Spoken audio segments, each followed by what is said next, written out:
ఈరోజు మీరు చాలా మంచి నిర్ణయం తీసుకున్నారు. మీకు అందరికీ టీఆర్ఎస్ పార్టీ తరఫు నుంచి స్వాగతం, సుస్వాగతం. కానీ ఇది ఎలక్షన్ మొదలు తీసుకుంటే చాలా మంచిగా ఉండేది. ఈ నిర్ణయం అన్న బయటపడేవాడు, మనకు ఎమ్మెల్యే ఉండేవాడు, మంచిగా ఉండేది. సరే, ఆలస్యంగానైనా పర్వాలేదు, మంచి నిర్ణయం తీసుకున్నారు మీరు, సంతోషం. ఇవాళ మనమందరం ఒకటి కావాల్సిన అవసరం ఉంది. తెలంగాణ ప్రాంతంలో, తెలంగాణ రాష్ట్రంలో రాజకీయాలు పక్కకు పెట్టి 5 సంవత్సరాల దాకా మనకి ఎలక్షన్ లేవు. పంచాయతీ లేదు, జడ్పీసీ లేదు, ఏం మున్సిపాలిటీ లేదు, ఏం లేదు, అసెంబ్లీ కూడా లేదు. మళ్ళీ 5 ఏళ్ళ దాకా ఎలక్షన్లే లేవు. కాబట్టి మనం తెలంగాణ రాష్ట్రాన్ని అభివృద్ధి చేసుకోవాలి, పునర్నిర్మాణం చేసుకోవాలి. ప్రజలైతే కాంగ్రెస్ వల్ల కాదు, టీఆర్ఎస్ వల్లనే అవుతుంది, కేసీఆర్ వల్లనే అవుతుంది అని చెప్పని అబ్సల్యూట్ మెజార్టీ ఇచ్చారు. మరి ఇక ప్రజలు చెప్పినాక ప్రజల మాట విననోడు ప్రజానాయకుడు కానే కాడు. ప్రజల మాట వినాల్సిన అవసరం మనందరికి ఉంది. కాబట్టి మిగతా రాజకీయ పార్టీలు ఇవాళ చేసేది ఏం లేదు, వాళ్ళకి ఎలక్షన్లు కూడా లేవు. కాబట్టి పునర్నిర్మాణంలో మరి మా ప్రభుత్వానికి సహకరించవలసిందిగా వాళ్ళందరినీ కోరుతున్నాం. మీరు వచ్చినందుకు మీకు స్వాగతం, సుస్వాగతం. అదేవిధంగా ఈనాడు కేసీఆర్ గారు 13-14 సంవత్సరాలు ఉద్యమం నడిపించారు. మనమందరం కూడా కలిసి సపోర్ట్ చేశాం. కేసీఆర్ గారికి నాయకత్వాన్ని బలపరిచినాం. జైళ్ళకు పోయినారు, లాఠీలు తిన్నారు, అన్ని ఇబ్బందులకు గురైనారు. కేసులలో ఇప్పటికి తిరుగుతూనే ఉన్నాం, పోలీస్ స్టేషన్లో, కోర్టుల చుట్టూ తిరుగుతూనే ఉన్నాము. ఇవన్నీ అనుభవించాం. మరి ఇంత మన కష్టఫలితం 1500 మంది అమరుల యొక్క త్యాగం, కేసీఆర్ అమర నిరదీక్ష ఫలితం మనకు తెలంగాణ రాష్ట్రం వచ్చింది. కాంగ్రెస్ వాళ్ళు ఏమన్నారు, మన ఎలక్షన్లో మేమే ఇచ్చినాం, మా అమ్మే ఇచ్చింది అన్నారు. మీ అమ్మ ఇచ్చింది, కానీ ఎవరిని అడిగి ఇచ్చింది, ఎందుకు ఇచ్చింది? పొలిటికల్ కంపల్షన్ వల్లనే ఇచ్చింది. కేసీఆర్ గారు మొదటి నుంచి చెప్తున్నాడు, మనకి తెలంగాణ వస్తే పొలిటికల్ కంపల్షన్ తోటే వస్తుంది. ఇలా కంపల్షన్ వచ్చింది, తప్పనిసరిగా ఇవ్వాల్సి వచ్చింది. ఆనాడు చంద్రబాబు ప్రభుత్వంలో యనమల రామకృష్ణుడు స్పీకర్గా ఉండి తెలంగాణలో అసెంబ్లీలో వెనుకబడిన ప్రాంతం అన్నాడు. అంటే తెలంగాణ నిషేధించినాడు, వాడే అడ్రస్ లేకుండా పోయింది. ఇలా తెలుగుదేశమే అడ్రస్ లేకుండా పోయి వాళ్ళ ఆంధ్రలో గెలిచి ఉండొచ్చు. వాళ్ళు ఆంధ్రలో ఎన్ని అబద్ధాలు చెప్పారు, ఎన్ని వాగ్దానాలు చేసిండ్రు, అవి ఎంతవరకు ఇంప్లిమెంట్ అవుతో చూద్దాం.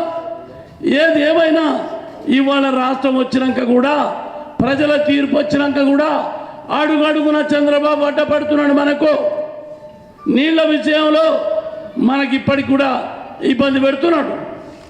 మన నాగార్జున సాగర్ మన ప్రాంతంలో ఉంటుంది, మనకు తెలియకుండా అటు చీఫ్ ఇంజనీర్ వాళ్ళకు నీళ్లు ఇస్తున్నాడు. ఇది ఎట్లా అని మనం ప్రొటెస్ట్ చేసినాం. కేంద్ర ప్రభుత్వం కూడా మరి కొద్దిగంత వాళ్ళకే సపోర్ట్ చేస్తున్నట్టు అవ్వబడుతున్నది. ఇది మంచి పద్ధతి కాదు. కేంద్ర ప్రభుత్వాన్ని కూడా మేము హెచ్చరిక చేస్తున్నాం, నిష్పక్షపాతంగా వ్యవహరించండి. మీరు అక్కడ కొత్త రాష్ట్రం వచ్చింది, ఇక్కడ కొత్త రాష్ట్రం వచ్చింది, 2 రాష్ట్రాలకు న్యాయం జరగాల. మేము ఆంధ్రలోకి ఏమి ఇవ్వద్దని మేము అంటలేము, వాళ్ళది ఇచ్చేది ఇచ్చుకోండి. కానీ మా వాటా మాకు, మా హక్కు, మా సమస్యలు మావి మీరు పరిష్కారం చేయాలా. కేంద్రం లేకపోయినట్టయితే మన ప్రధానమంత్రి గారు మాట్లాడింది, నాకు రాష్ట్రాలన్నీ కావాలా, రాజకీయాలతో సంబంధం లేదు అని చెప్పాను. ప్రధానమంత్రి మాటలకు అర్థం. అందుకొరకే ప్రధానమంత్రి గారు ఇవాళ ఏవైతే జిమ్మిక్కులు చేస్తున్నో చంద్రబాబు, ఇవాళ కూడా ఆయన ఏమంటాడు, తెలంగాణ నేను అభివృద్ధి చేస్తా అంట. ఊరిని నువ్వెక్కడో నీరాబాయి, నీవెక్కడ చేస్తావు, నీదే, నీ అడ్రస్ లేదు ఇక్కడ, మా గవర్నమెంట్ ఉంది, నువ్వు అభివృద్ధి చేస్తావా? మేము పిచ్చి మాటలైతే అనం, నేను ఆంధ్రలో వచ్చి మేము అభివృద్ధి చేస్తామని మేము అనం. కానీ ఆయన అనే మాటలకు అర్థం లేదు. ఇవాళ తెలంగాణ అభివృద్ధి చేసుకోవాలంటే, తెలంగాణ పునర్నిర్మాణం చేసుకోవాలంటే తెలంగాణ ప్రజలే చేసుకోగలుగుతారు. ఆంధ్రోళ్ళకి సంబంధం లేనే లేదు, ఆంధ్రోళ్ళ ఇంటర్ఫిరెన్స్ అవసరమే లేదు. ఇక్కడ ఉన్న ఆంధ్రోళ్ళు మేము ఎవరిని కూడా పొమ్మనిలే, వాళ్ళు మా సోదరులే, తెలంగాణ ఉన్న వాళ్ళంతా మా సోదరులే, ఉండండి, మంచిగా వ్యాపారం చేసుకోండి, వ్యాపారం చేసుకోండి, ఏది చేసుకున్నా మాకు అభ్యంతరం లేదు. కానీ మా రాజకీయాలు అడ్డం పడితే మాత్రం మేము ఊరుకునే సమస్య లేదని ఆ సోదరులకు హెచ్చరిక చేస్తున్నాం. ఈనాడు ఉన్నటువంటి వాస్తవ పరిస్థితులు కేసీఆర్ ఎలక్షన్ మేనిఫెస్టోలో అనౌన్స్ చేసినట్టుగా దళితులకు 3 ఎకరాల భూమి ఇచ్చి వాళ్ళకు బోరేసి సంవత్సరం వ్యవసాయం చేసి వాళ్ళకి హ్యాండ్ ఓవర్ చేసే కార్యక్రమం ఎలక్షన్ మేనిఫెస్టోలో పెట్టాం. రేపు 15 తారీఖు నాడు ప్రతి మండలంలో ఒక విలేజ్లలో ఈ కార్యక్రమం చేయడం జరుగుతుందని చెప్పి మీ అందరికి మనవి చేస్తున్నాం.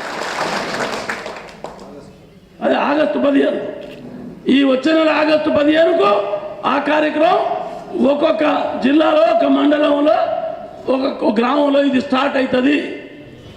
అయితే ఇది కాకుండా రైతులకు రుణమాఫీ ఏదైతే 1000 రూపాయలు, 1,00,000 రూపాయల లోపు ఏదైతే రుణం ఉందో అది మాఫీ చేస్తామన్నాం. దాన్ని తెలుగుదేశం వాడు, కాంగ్రెస్ వాడు చిత్రించేదానికి ప్రయత్నం చేశారు. మీరు అది అన్నారు, ఇది మేము ఏమీ అనలేదు. ఏదైతే సీజన్ లోన్ ఉందో 1,00,000 రూపాయల లోపు ఉన్నదే ఇస్తామని చెప్పాను. అయినా వీళ్ళు చేసిన చిలిపి శాస్త్రాలకు గవర్నమెంట్ ముందుకు వచ్చి ఇంకా కొంత ఖర్చు అయినా పర్వాలేదని చెప్పని మరి బంగారం అప్పులు ఉన్న వాళ్ళకు కూడా ఇస్తామని చెప్పన్నారు.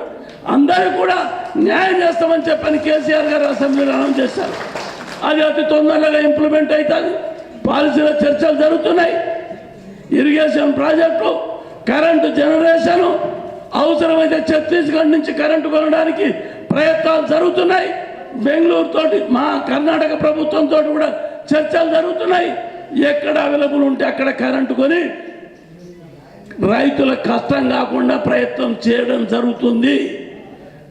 ఇవాళ మాట్లాడుతున్నారు కాంగ్రెస్ వాళ్ళు, కరెంటు లేదు, కరెంటు లేదు. ఎవరి పుణ్యం రా బాబు, మీ పుణ్యమే కరెంటు లేకుండా అయింది. మీ ప్రభుత్వం ఉన్నప్పుడే ఈ కరెంటు జనరేషన్ చేస్తే, ఉత్పత్తి చేస్తే ఇవాళ ఈ క్రైసిస్ ఉండేది కాదు. మీరు అజాగ్రత్త వల్ల, మీరు పట్టించుకోకపోవడం వల్ల మీకు పదవులే ముఖ్యము, ప్రజలను పట్టించుకోలేదు, ప్రజా సమస్యలను పట్టించుకోలేదు. దానివల్లనే ఇవన్నీ ఉత్పన్నమైనవి. అయినా మేము ప్రయత్నం చేస్తాం, దీని నుంచి అధిగమించేదానికి ప్రయత్నం చేస్తాం. తప్పకుండా వాళ్ళకి న్యాయం చేస్తాం. అదే కాకుండా శాంతి భద్రత విషయంలో కూడా తప్పనిసరిగా అందరికీ రక్షణగా టీఆర్ఎస్ ప్రభుత్వం ఉంటుందని చెప్పారు. మీ అందరూ పర్టికులర్గా మహిళలకు తప్పకుండా రక్షణ కల్పిస్తామని చెప్పని మేము మీ అందరితోటి మనవి చేస్తున్నాం. ఇవాళ కేసీఆర్ గారు చెప్పారు, పోలీసు వ్యవస్థను మార్పు తీసుకొచ్చి ప్రజా పోలీసు అని చెప్పే విధంగా పోలీస్ స్టేషన్ పోతే మా సమస్యలు పరిష్కారం అయితే అనేటువంటి అభిప్రాయం ప్రజలకు కలిగేటట్టు పోలీసు వ్యవస్థ కూడా ప్రజలకు అనుకూలంగా పనిచేసేటువంటి విధంగా చేయాలని ప్రయత్నాలు జరుగుతున్నాయి. ఆ ప్రయత్నాల వల్ల ప్రజా పోలీసు, ప్రజా ప్రభుత్వం ప్రజల సమస్యలు పరిష్కారం చేసే దిశగా మేము పనిచేసేదానికి ప్రయత్నం చేస్తున్నామని చెప్పని మీ అందరితోటి మనవి చేస్తున్నాను. ఇవాళ మహబూబ్నగర్ జిల్లా అన్యాయానికి గురైంది. చంద్రబాబు అయితే దత్తత తీసుకున్నాడు, దత్తత తీసుకొని దారిద్రం పెట్టాడు. దత్తత తీసుకోకుండా దారిద్రం దూరం అయ్యేది. ఆయన వల్ల పాలమూరు జిల్లాకు దారిద్రం దాపరిచ్చింది ఆ చంద్రబాబు వల్ల. అయితే ఇవాళ కేసీఆర్ గారు జూరాల నుంచి పాకాల వరకు తెలంగాణ మరి ఇది పాలమూరు ఎత్తిపోతల పథకాన్ని ఇంప్లిమెంట్ చేసి అటు పాలమూరు జిల్లాకు, రంగారెడ్డి జిల్లా, మిగతా జిల్లాలకు నీరు వచ్చే విధంగా ప్రణాళికలు చేస్తున్నారు. అతి తొందరగా కార్యక్రమాలు తీసుకుంటాం, ఇవి ఇంప్లిమెంట్ చేస్తాం.